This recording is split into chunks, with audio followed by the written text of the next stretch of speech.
chombian. It's a demand. To make me get cross.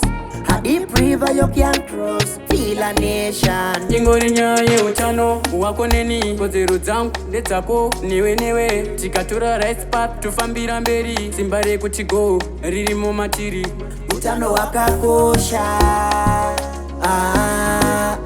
Kodzero dzangu dzakakosha.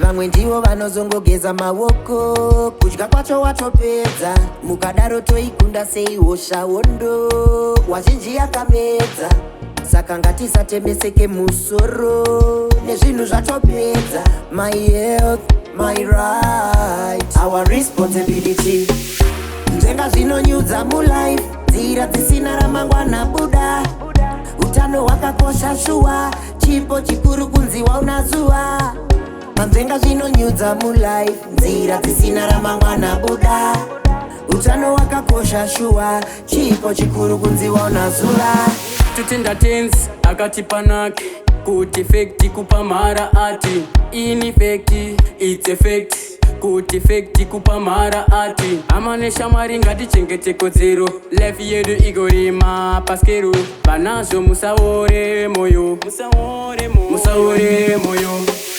Nzvenga zvinonyudza MuLife nzira dzisina ramangwana buda utano hwakakosha shuwa chipo chikuru kunziwa unazuva Nzvenga zvinonyudza MuLife nzira dzisina ramangwana buda utano hwakakosha shuwa chipo chikuru kunziwa unazuva Nzvenga zvinonyudza MuLife nzira dzisina ramangwana buda utano hwakakosha shuwa chipo chikuru kunziwa unazuva Nzvenga zvinonyudza MuLife nzira dzisina ramangwana buda utano hwakakosha shuwa chipo chikuru kunziwa unazuva Ribbon of red, a symbol bold remembering lives young and old let's unite to fight and never say die